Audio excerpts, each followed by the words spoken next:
Assalamualaikum warahmatullahi wabarakatuh.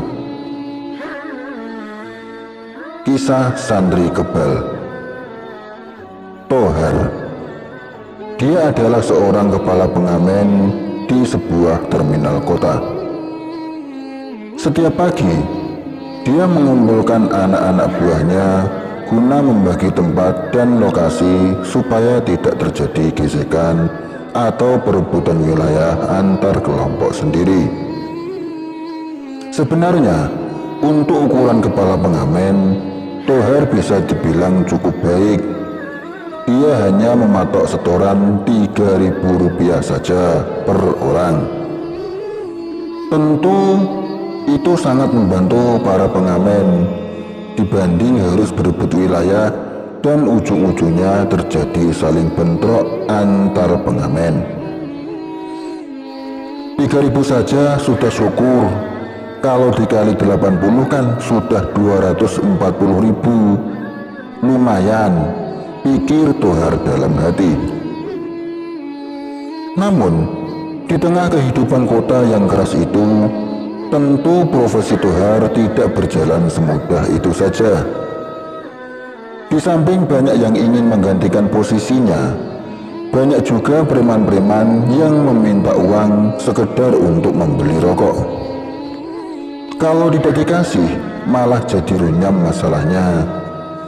Oleh karena itu, Tohar membekali dirinya dengan ilmu kebal yang dipelajarinya dari desa. Bukan untuk membuat masalah, tapi hanya untuk menghindari masalah. Begitu kira-kira maksud Tohar. Karena kalau preman tahu kalau dia mempunyai ilmu kebal, minimal preman tersebut segan kepadanya agar tidak dipalak dan tidak diperlakukan semena-mena. Suatu hari, saat Tohar sedang istirahat makan siang, tiba-tiba ada seorang yang menepuk punggungnya. Setelah menoleh, ternyata dia berhadapan dengan seorang yang berpenampilan layaknya preman. Orangnya tinggi, besar, dan kelihatan berotot. Ditambah lagi dengan tatapannya yang tajam, menambah kesan sangar pada orang tersebut. "Ada apa, Bang?"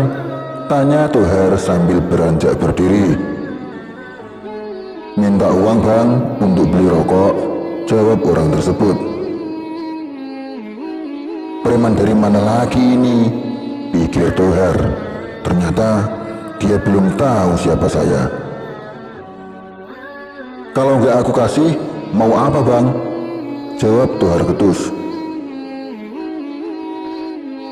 "Dikasih apa enggak, Bang?" "Enggak, pergi sana," bentak Tohar sambil berusaha mendorong orang tersebut. Namun, sebelum tangan Tohar sempat mengenai dada orang asing itu, dengan cekatan orang itu menangkap tangan Tohar dan meremasnya. Tohar sangat kesakitan, padahal kelihatannya orang tersebut tidak mengeluarkan tenaga sama sekali. Aneh, Tohar yang biasanya pisau saja tidak bisa menembus dirinya, ini baru dipegang saja sudah merasa sangat kesakitan.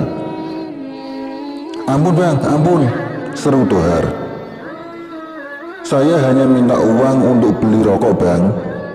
Setidaknya kalau tidak dikasih jangan mentang-mentang seperti ini." "Apa hanya karena kamu punya ilmu kebal, kamu sudah merasa paling hebat?" ujar orang tersebut dengan sangat berwibawa. "Ternyata ada yang lebih hebat dari saya," kata Tohar dalam hati. "Di atas langit masih ada langit, Bang," tambah orang tersebut yang seakan-akan tahu isi hati Tohar. "Sebenarnya Abang siapa? Apa boleh saya belajar dari Abang?" tanya Tohar. "Bang Tohar, tempatmu yang sebenarnya bukan di sini. Di sini kamu hanya akan merasa paling hebat dan itu tidak baik untuk masa depanmu, kata orang tersebut.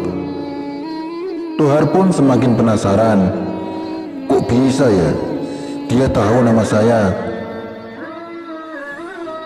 Bang Tohar, aku tidak akan mengajarimu karena itu bukan kewenanganku. Kalau kamu mau, belajarlah langsung dari guruku. Ini alamatnya. Namanya Pak Solah. Datanglah ke sana, pasti beliau akan dengan senang hati mengajarimu. Tambah orang tersebut sambil menyerahkan secari kertas berisi alamat gurunya itu. Ya sudah, saya pamit, kata orang tersebut sambil berlalu begitu saja. Tohar pun langsung menuju alamat yang diberikan oleh orang tersebut. Dia sudah tidak sabar untuk belajar ilmu yang lebih tinggi lagi. Lagi pula, jaraknya pun hanya sekitar 15 kilo dari pusat kota. Dan ternyata, alamat yang dituju Tohar adalah sebuah pondok pesantren. Tidak ada kegiatan bela diri sedikit pun, yang ada hanya santri-santri yang menazumkan nazuman dan mengaji Al-Quran. Dia pun langsung disambut oleh para santri dan dihadapkan dengan Pak Kiai Solah, pengasuh pesantren tersebut. Singkat cerita, Tohar pun menetap di pesantren tersebut. Namun, setelah beberapa bulan diamati, tetap saja tidak ada kegiatan silat atau pelajaran ilmu kebal. Hingga suatu ketika, karena bosan, Tohar pun memamerkan keahliannya kepada teman-teman santri lainnya. Tentu teman-temannya sangat terhibur karena mereka tak pernah diajari ilmu semacam itu. Tohar melakukan itu jauh dari lingkungan pesantren. Namun tanpa diduga-duga, Kiai Solah yang ada di dalam memanggil santri kepercayaannya dan menyuruhnya untuk menghentikan kelakuan Tohar.